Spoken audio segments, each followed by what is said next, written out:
જય સ્વામિનારાયણ વિદ્યાર્થી મિત્રો, બાયોલોજી ઈ વિદ્યાના ક્લાસમાં આપનું સ્વાગત છે. આપણે સમજવો છે એક ક્વેશ્ચન. તમે મેન્ડલનો પ્રયોગ શીખ્યા, એક સંકરણનો પ્રયોગ શીખ્યા. એમાં ઊંચા છોડનો જનીન શીખ્યા કેપિટલ ટી, નીચા છોડનો જનીન શીખ્યા સ્મોલ ટી. કેપિટલ ટી અને સ્મોલ ટી બે જ્યારે ભેગા હોય ત્યારે કેપિટલ ટી પોતાની અસર બતાવે છે. ઊંચાઈનો જનીન પોતાની અસર બતાવે એટલે કે અભિવ્યક્ત થાય. જ્યારે નીચાઈનો જનીન કેપિટલ ટીને લીધે પોતાની અસર દર્શાવતો નથી, એટલે કે વ્યક્ત થતો નથી, એટલે કે પ્રચ્છન્ન હોય છે.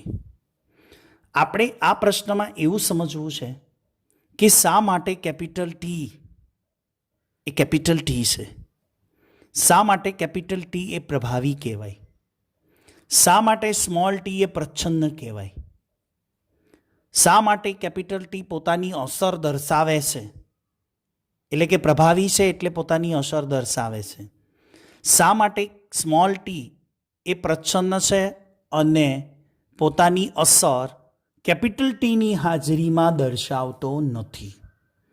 એ બધા પ્રશ્નોના જવાબ આપણને આમાંથી મળશે.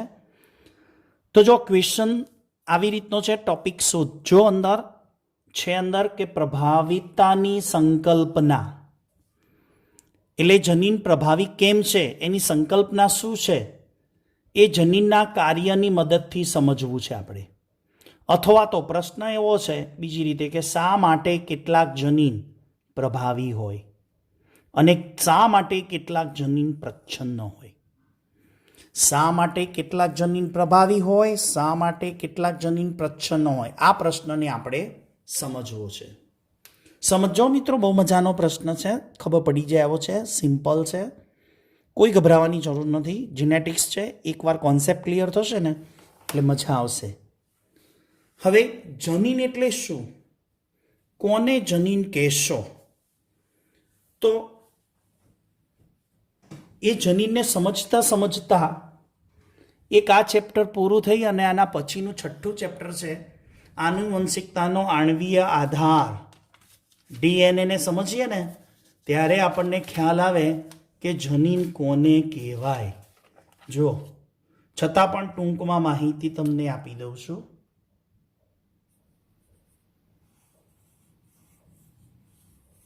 આને ઓળખો છો બધા? શું કહેવાય? રંગસૂત્ર.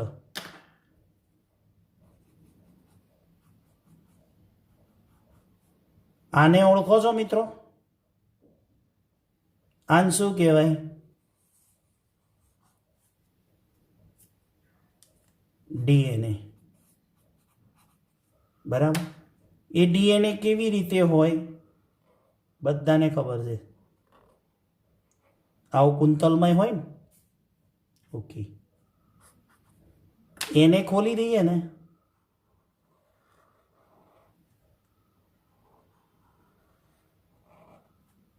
આ ખ્યાલ છે? નાઇટ્રોજન બેઝ પ્યુરિન પિરિમિડિન એટલે કે ન્યુક્લિયોટાઇડ. યસ. હવે એ ન્યુક્લિયોટાઇડમાં એટલે કે આ ડીએનએ છે,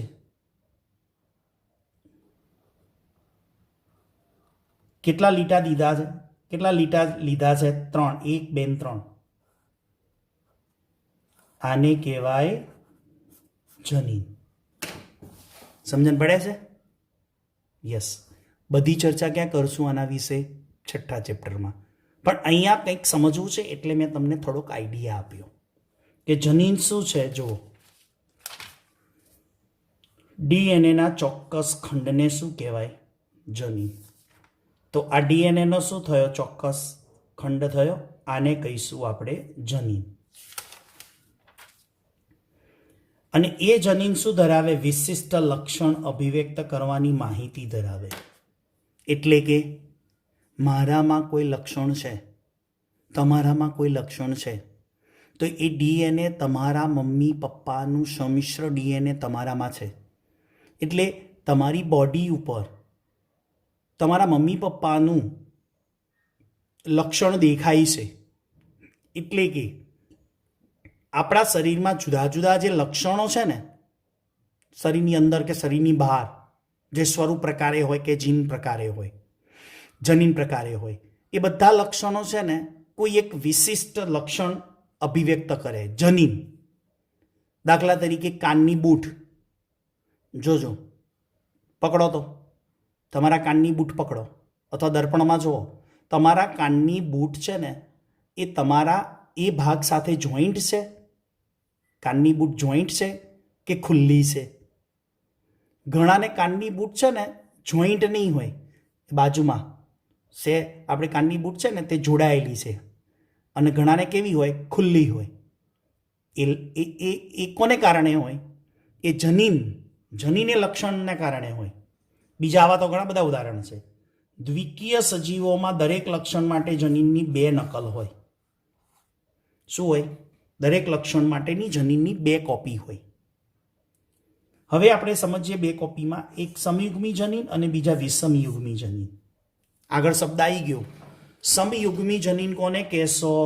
બંને જનીન એક જ સરખા હોય. જ્યારે વિષમયુગ્મી જનીન કોને કહેશો? બંને જનીન ભિન્ન પ્રકારના હોય. તો અહીંયા મારે સમયુગ્મી જનીન કહેવાય તો કોને કહેવાય? કેપિટલ ટી સમયુગ્મી કહેવાય. યસ. સ્મોલ ટી સમયુગ્મી કહેવાય. યસ. વિષમયુગ્મી શું કહેવાય? કેપિટલ ટી સ્મોલ ટી કેવા કહેવાય? વિષમયુગ્મી. ઓકે, તો આ વાત આપણે આગળ વધારીએ, સમજીએ શા માટે જનીન પ્રભાવી, શા માટે જનીન પ્રચ્છન્ન. જો શું છે જનીનની ભિન્નતાનું કારણ? શું? તો મૂળભૂત જનીનમાં આવેલું પરિવર્તન.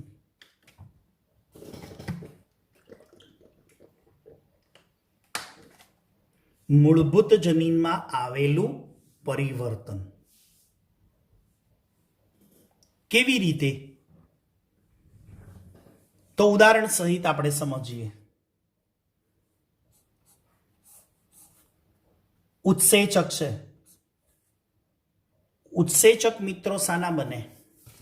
તમને અહીંયા સમજાવી દઉં. આ જે જનીન છે એ જનીન એમિનો એસિડને ગોઠવે. આ જનીન છે એક એમિનો એસિડ માટેનો છે. પછી એના પછી બીજો જનીન છે એ બીજા એમિનો એસિડ માટેનો જનીન છે. એટલે આ એમિનો એસિડ આવી રીતે સળંગ એમિનો એસિડ જોડાતા જાય.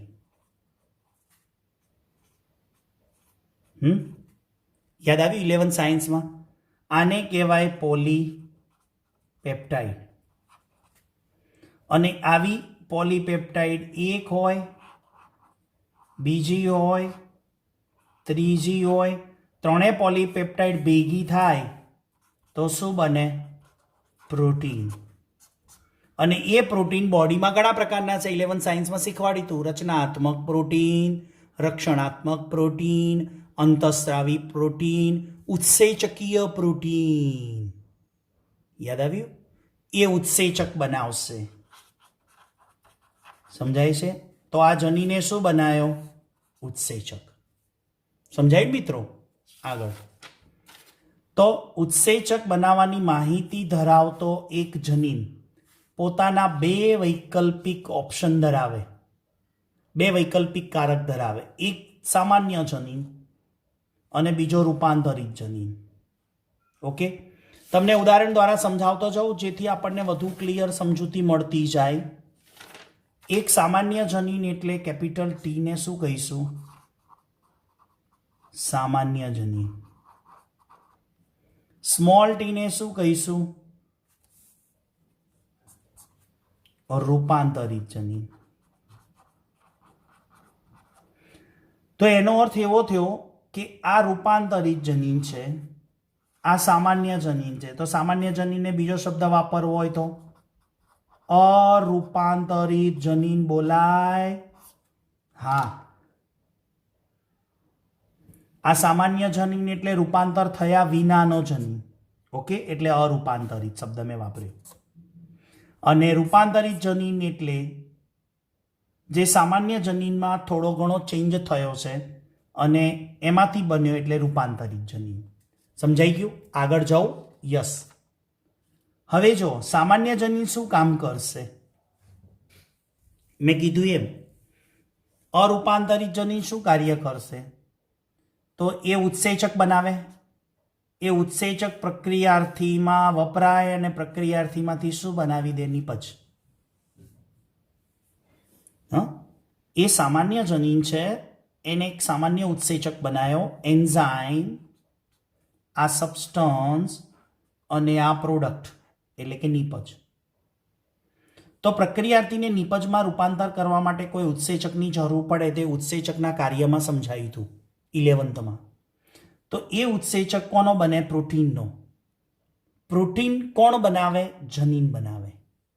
તો એ જનીને સામાન્ય જનીને એક સામાન્ય ઉત્સેચક બનાવે જે રેગ્યુલર કામ કરે છે, કાર્યક્ષમ જનીન છે અને એનું કાર્યમાં સરસ સુવ્યવસ્થિત કાર્યથી પ્રક્રિયાર્થીને નિપજમાં રૂપાંતર કરે છે. તો આ સામાન્ય જનીનનું વાસ્તવિક સ્વરૂપ પ્રકાર પ્રતિનિધિત્વ કરતો હોવાથી શું કહેવાય? પ્રભાવી કહેવાય. તો આ જે કેપિટલ ટી છે એ જે છોડ છે એ છોડને શું બનાવે? એ હોય તો ઊંચો બનાવે. સમજાય છે? કેપિટલ ટી એ સામાન્ય જનીન છે. એ સામાન્ય જનીને શું બનાવ્યો? ઉત્સેચક બનાવ્યો. અને એ ઉત્સેચકથી છોડ કેવો બન્યો? ઊંચો બન્યો. સમજાય છે? ઓકે, આગળ. એટલે આ કેપિટલ ટી શું થયો? જે ઉત્સેચક બનાવ્યો કેપિટલ ટી પ્રભાવી થયો. ઓકે, આગળ. જ્યારે બીજો કયો જનીન? રૂપાંતરિત જનીન. રૂપાંતરિત જનીન શું કરશે? એ રૂપાંતરિત જનીન કાં તો ઓછી ક્રિયાશીલતાવાળા ઉત્સેચકનું નિર્માણ કરે, કાં તો બિનકાર્યક્ષમ ઉત્સેચકનું નિર્માણ કરે, કાં તો કોઈ પણ પ્રકારના ઉત્સેચકનું નિર્માણ ન કરે. 3 ઓપ્શન છે આપણી પાસે. નંબર 1 ઓપ્શન, જે રૂપાંતરિત જનીન કોણ છે? સ્મોલ ટી છે. એ શું કરશે? 3 ઓપ્શન ધરાવે. કયા 3 ઓપ્શન ધરાવે? એક તો ઓછી ક્રિયાશીલતાવાળો ઉત્સેચકનું નિર્માણ કરે, એટલે ક્રિયાશીલતા ઓછી છે આ એની. બી કેવો ઉત્સેચક બનાવે? બિનકાર્યક્ષમ. આ બિનકાર્યક્ષમ. આ ઓછી ક્રિયાશીલતા અને આ બનાવે જ નહીં. તો 3 ઓપ્શન આપણી પાસે છે. એક તો ઓછી ક્રિયાશીલતાવાળો, બીજો બિનકાર્યક્ષમ છે પણ નથી, અને આ બનાવે જ નહીં. હવે જો જે ઉત્સેચક બન્યો એ ઓછી ક્રિયાશીલતાવાળો હોય તો શું થાય? પ્રક્રિયાર્થીનું નિપજમાં રૂપાંતર થાય. એ સામાન્ય જનીન જેવો જ હોય. સમજણ પડે છે? માત્ર ક્રિયાશીલતા ઓછી છે એની, પણ એ પ્રક્રિયાર્થીને નિપજમાં તો બનાવે જ છે, એટલે એ સામાન્ય જનીન જેવો જ હોય. એટલે સ્વરૂપ પ્રકાર ઉપર અસર થતી નથી. ઓકે. હવે જે બિનકાર્યક્ષમ છે અને જે કોઈ પણ પ્રકારના ઉત્સેચકનું નિર્માણ નથી કરતો, આ જે 2 કિસ્સા છે, બંને કિસ્સામાં એ ઉત્સેચક બન્યો ન જ કહેવાય, અને બન્યો છે તો બિનકાર્યક્ષમ છે. એટલે એ ઉત્સેચક બને નહીં, એટલે પ્રક્રિયાર્થીનું નિપજમાં રૂપાંતર થતું નથી. એટલે એ રૂપાંતરિત જનીન મુખ્યત્વે કેવો બની રહે? પ્રચ્છન્ન બની રહે. હવે એ રૂપાંતરિત જનીન જે આપણે કહીએ છીએ કે ઓછી ક્રિયાશીલતાવાળો છે, એ શું કરશે? જ્યારે એના જેવો બીજો આવશે ને સ્મોલ ટી, ત્યારે એના જોડે વ્યક્ત થશે. જ્યારે અહીંયા સ્મોલ ટી છે બરાબર, એ હોવા છતાંય એ કેપિટલ ટીની હાજરીમાં વ્યક્ત નહીં થાય, એટલે બિનકાર્યક્ષમ છે, કાર્ય કરતો જ નથી. જ્યારે અહીંયા કોઈ ઉત્સેચક બનાવશે જ નહીં એ જનીન. તો જ્યારે બિનકાર્યક્ષમ ઉત્સેચકનું નિર્માણ થાય રૂપાંતરિત જનીન દ્વારા, કે પછી ઉત્સેચકનું નિર્માણ ન થાય તો પ્રક્રિયાથી નિપજમાં રૂપાંતર થતી નથી. એટલે રૂપાંતરિત જનીન હંમેશા કેવો રહે? પ્રચ્છન્ન રહે. જ્યારે અરૂપાંતરિત જનીન હંમેશા કેવો રહે? પ્રભાવી. તો આ સમજવાનો પ્રયત્ન કરજો. આના માટે એક બીજું ઉદાહરણ છે, એ બીજા ઉદાહરણ દ્વારા હું તમને સમજાવવાનો પ્રયત્ન કરીશ. પણ પહેલાં એક આ ઉદાહરણ સમજીને બને એટલો કોન્સેપ્ટ ક્લિયર કરો કે શા માટે પ્રભાવી જનીન, શા માટે પ્રચ્છન્ન જનીન, અથવા તો શા માટે કેપિટલ ટી સ્મોલ ટીની હાજરીમાં પોતાની અસર બતાવે, શા માટે સ્મોલ ટી પોતાની અસર બતાવતો નથી, એટલે કેમ એ પ્રચ્છન્ન છે અને કેમ પેલો કેપિટલ ટી પ્રભાવી છે. એવા પ્રશ્નોના જવાબ આપણને આ એક ક્વેશ્ચનમાંથી સમજ્યા તો ખબર પડી.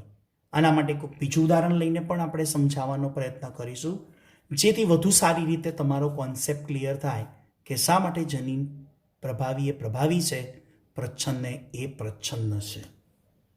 તો આવતા વિડીયો લેક્ચર સુધી સૌને જય સ્વામિનારાયણ.